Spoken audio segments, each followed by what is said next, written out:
What if I told you that this is the moment that the Browns turn their season around? What if I told you that this is exactly where the Browns need to be to get back on track and reach their full potential this season? It might sound crazy considering the past 4 weeks, but I believe it to be true. And today we're going to get into exactly why and how this might happen. If you watched the Sunday night live stream, you know that I had my negative moments. And if you watched last week's recap, you know that I had my negative moments. When I said that the Browns were a bad football team, a lot of people got upset. Some people unsubscribed, but it's because they were misunderstanding my point of view. My argument was rooted in the fact that this team is extremely talented. They have a ton of great players, but they aren't doing the fundamentals right, and that is what is making them lose games, which makes them a bad team because they're not reaching their full potential. I still believe that to be true in a lot of areas. But after diving into the tape, there is a lot to be optimistic about, and I firmly believe that this team is right about to turn things around. Let's start off first with Deshaun Watson's performance in this game. If you don't believe that this guy balled out in this game, then you have an agenda. And if there are any new viewers on this channel, you should know that I have been very critical of Deshaun Watson so far this season. I've given him his praise in the couple plays and moments where he deserved it, but I'm not trying to force feed the idea of Deshaun Watson. After all, I did create the Deshaun Watson doomsday clock. But in this game against the Raiders, straight up, Deshaun Watson had the killer instinct. And him and Kevin Stefanski were outstanding on the opening drive of the game. In an almost 10-minute drive, they effectively blended the pass and the run together. And Watson hung in the pocket, got punched in the mouth, but delivered extremely accurate and catchable balls to his receivers. I have watched this throw on repeat, and I am still baffled that he even got the ball off. I really do not know how many quarterbacks in this league are able to make this kind of throw. And these glimpses and moments that we see, and that we have seen in every game in some form so far this year, that is what is keeping people in the building and the fans somewhat believing that he could return to that level that he was at. With all that being said, it's been very hard to get that consistent performance because the offensive line has been undeniably bad this season. And as I've pointed out, there were moments earlier on in previous games where Watson was the one responsible for creating the pressures and the sacks, holding on to the ball too long, having a bad pocket presence, particularly in the Cowboys game to open the season. But in this one, it seemed as if he was erasing the mistakes and inability to sustain blocks by his offensive line. He was buying time in the pocket. He was creating plays, running to create opportunities downfield, and just overall killing it whenever he was scrambling. All of the statements from the media and even the earlier assumptions by myself were kind of erased early on in this game because we saw everything that he was struggling in. Accuracy, the ability to feel pressure in the pocket, the ability to stand in and deliver accurate balls. He did all of those things on this opening drive and really throughout this entire game. They ultimately cap off this drive with a great play design down at the goal line. Watson hits a wide open tight end in the end zone and they're up 7-0. What is undeniable about this team is that they have been phenomenal to open games. If this team can execute more consistently the way that they do to open up games throughout the entirety of the game, they're going to score a lot more points. And if you're about to comment, oh, well, those are just scripted plays. First of all, I want to explain what you think that means. And second of all, you clearly didn't watch the game because a lot of the plays in that opening drive became off-script moments where it became playmakers showing up and making plays off schedule. So we're going to save the optimism, the reasons to be optimistic for later. So let's just stick on Watson for now. Aside from improved accuracy and pocket feel, he also really improved in the key areas of anticipation, being able to attack the middle of the field consistently and confidently. If you're a Patreon member and you watch the in-depth game preview that we did going into this one, the second of the 3 keys to victory that I laid out was to be able to effectively attack the middle of the field. Attacking the middle of the field takes confidence and anticipation from a quarterback because a lot can go wrong. If you sail a pass, it can get picked off by a safety. If you don't give enough, it can get picked off by an underneath defender. And if your receiver doesn't catch it and it bounces off their hands and goes up in the air, it can can get intercepted, and we'll get to that in a bit. But just to say, it takes a ton of confidence and anticipation to hit those shots in the middle of the field, and Watson was doing that. He did it early on, and he did it a lot throughout the game, particularly deeper to Jerry Jeudy, who was eating up that space on those deep dig routes. And Watson was just letting the ball rip. There was no apprehension. He was just letting it fly. That is an extreme sign of improvement and something that we didn't see through the first 3 games. And one note on Jerry Jeudy, this guy has become so reliable for Deshaun throughout the entirety of the season. He's always the guy looking to create a play when Watson is scrambling out on the sidelines. He's working to get back open, and he's making plays for his quarterback. And that has been one of the lone bright spots in the receiving game for Cleveland so far this year. Is he perfect? Of course not. But he's showing up, and he's proving to be a good signing by this front office and a good addition for Deshaun Watson. There was one moment in this game where I really felt a shift with Watson, with the direction that this team is going and his overall control over his offense. And this occurred when they were trying to hit a deep shot down the field to Amari Cooper, and a free rusher came untouched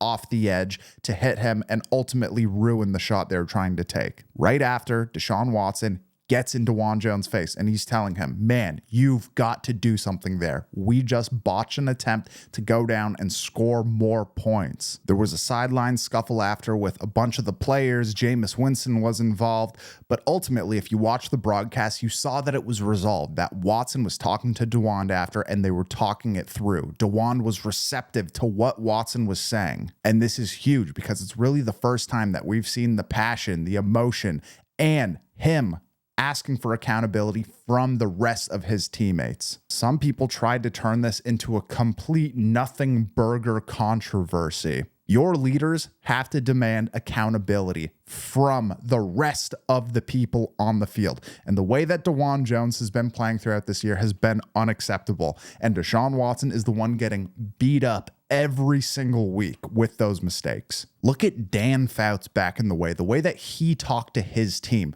the nickname that they gave him, MFIC. MFIC. In charge, and he was definitely that. The way that he talked to Kellen Winslow when they'd be coming off of the sidelines, the way that he would challenge him. Tippy-toeing like a You know I can find another damn tight end. I will.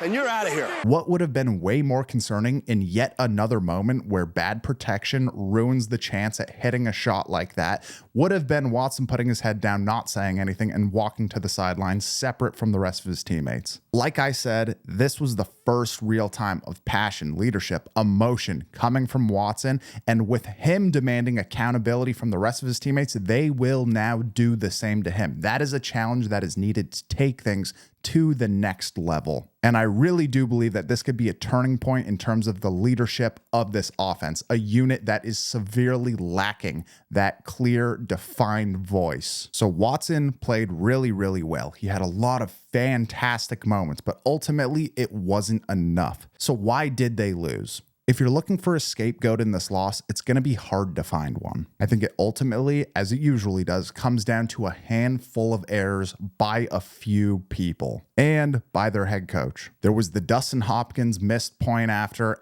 Rodney McLeod scores a touchdown on defense. They could have made it a 3-point game. Instead, they miss. It's a 4-point game. Then there's Amari Cooper allowing the ball to bounce off his chest when he's wide open after Watson delivers a great pass and blows the momentum that they were building to score points and get ahead. Then there was Kevin Stefanski's refusal to kick a field goal that would have been long, but still was very makeable for Dustin Hopkins later on in the second half. Then there was the overall terrible performance of the run defense, which is extremely problematic because the Raiders were not a team that was running well all year. Then they record their season high in rushing yards against this Browns defense. That is not acceptable. That is due to tackling. That is due to gap control. It's due to a bunch of things that need to be addressed. Then there's the phantom holding call on Nick Harris that wipes out an 82-yard touchdown to take the lead to Amari Cooper. And finally, there's that mess that was the final red zone possession in this game. At the end of the day, there's always going to be mistakes in a football game. The refs, coaches, and players are never all going to be perfect. But what it ultimately boils down to is that Cleveland isn't playing complementary football. It has been the main reason for every loss this season so far. And if you've been watching, you've heard what I am about to say many times. When the offense starts hot, the defense starts cold. When the defense gets hot in the second half, the offense stalls out. When the quarterback delivers a great ball, the receiver drops it. When the quarterback delivers a great ball and the receiver catches it, there's a holding call. When the quarterback and the receiver are about to hit a deep shot, the offensive line can't protect. When they're about to get off the field and get the ball back, they hit the quarterback in the head on third down, they extend the drive, and the team gets points. That's happened 2 weeks in a row now. And when they score an 82-yard touchdown to Amari Cooper to take the lead, there's a holding call because the center grabs on for a millisecond too long. It all comes down to focus and execution, and this is equal parts on the coaches and the players. The coaches have to have a higher standard for what is expected and acceptable, and the players have to take it upon themselves and police each other to uphold that standard. That is what I think started to occur late in that game. They get the defensive touchdown. They really start rolling, but they come up just a few plays too short because they were lacking in those areas earlier on in the game. And let's jump to that final drive of the game. Why couldn't they go through? Why couldn't they just score those final points? Well, let's keep in mind, going into that moment, regardless, if they were only down 3, if Dustin Hopkins hits his point after, they would have been able to tie the game, go to overtime. They have all the momentum in this one because they've fought back. So they start off their drive. Deshaun Watson makes some plays. They get a couple scrambles. They finally get the long run that they've been trying to get all day. And now they are 20 yards from pay dirt. On the first snap in the red zone, though, they get a rogue snap. It falls back. They lose 6 yards and a chance to move the ball forward. Then second down, Deshaun Watson makes the exact right read that he's supposed to take in that moment, trying to go to Jordan Akins on that quick out, but DeJuan Jones lets his DN get his hands up and knock the ball down. Then on third down, Watson throws a very nice back shoulder ball on the slant to keep it away from the flat defender, and Amari Cooper gets the ball within 3 yards of a first down. Then on this final play, when they just need 3 more yards, Akins and Cooper bust on their assignment. And from what I've seen and from what I understand about route concepts and the game and playing receiver and all this, this is on Amari Cooper. First off, he does not get off the jam. Regardless of where he was trying to go, he lets this corner get his hands on him and displace him. That is bad. Second, I think that he runs the complete wrong route. Why would you be running a vertical route when you have a corner over top of you? That is not football. There's no route concept like that, especially not when you're condensed in the red zone. What I think was that Amari Cooper was supposed to be running an underneath route, like a quick in or a quick slant right off the line. If you look at the way it opens up, that play would have been there. And that's absolutely what they're trying to get Deshaun Watson to hit. They're trying to go to their number 1 receiver who wins on that route and on those plays in those moments a lot, regardless of his drops earlier on in the game. That is who they're trying to go for. It ultimately doesn't work out that way. And for all the people pausing the tape and circling guys and saying, oh, Watson should have gone to Jerry Jeudy, he's not looking that way. And by the time he can come back to it, the defense is pushing the offensive line into his lap, and he panics and has to try and make something out of nothing with everyone condensed into one area. They don't make the play. They don't do it because the level of focus and execution for those 4 plays was not high enough. If they don't have the rogue snap, if Ethan Posich isn't injured, that likely doesn't happen. If DeJuan Jones can get that DN's hands down, they make a lot of progress on second down. And then if your number 1 receiver, the guy who you're paying $25 million a year, doesn't bust on that last play and can make a play for his quarterback, who knows? The Browns probably win that game. And this is the thing. We talk constantly about Deshaun Watson's contract. He absolutely has not lived up to it. That is without a question of a doubt. He's starting to improve. That's good and all. We're going to need to see a lot more consistently for a few weeks to really get the faith back in him. But Amari Cooper is making $25 million this year. And he is letting this team down. He's the number 1 receiver, and he's leading the league in drops. His interception alone today could have been the main thing that lost the Browns the game. Letting that ball go off of his chest. It's enormous. It's huge. Those are self-inflicted wounds. And when you are the number one, when you're a 9-year veteran making as much money as you are, you have to be better, man. And he just has not. He also had a really bad penalty earlier on that kind of negated a drive on an illegal shift because he's taking too long to get set before the ball is snapped. Amari Cooper's level of effort and attention and focus just has not been up to par with what is needed, especially with a struggling offense, an injured offense, and a struggling quarterback. It's definitely not all on him, but it was glaringly obvious that Nick Harris and Amari Cooper did a lot to hurt the Browns in this game, and especially late on in this game. With all that being said, though, and all of these mistakes, you still can't blame it all on them. You can't blame it on any one person. It is what I said. It is complementary football. Everyone has to get back on the same page. And even though the Browns have started 1-3, even though that these are the reasons why they've lost all 3 games this year, they can turn it around now. And we're going to get into why. So reason number 1 is the most obvious. Deshaun Watson is playing better, and he has gotten better every single week, essentially, since that horrible opener against the Cowboys. This week, he was one of the highest rated quarterbacks in the league by PFF. He was arguably the best player in that Browns-Raiders game. But like I said, to really have faith in him, we're going to need to see this consistently and build on this every single week. But with more help from the surrounding cast, this will improve. They will start to convert more on these moments. If there's less penalties, these touchdowns, these long plays that they're creating, that he's creating with his scrambling ability and his vision downfield, they'll stand.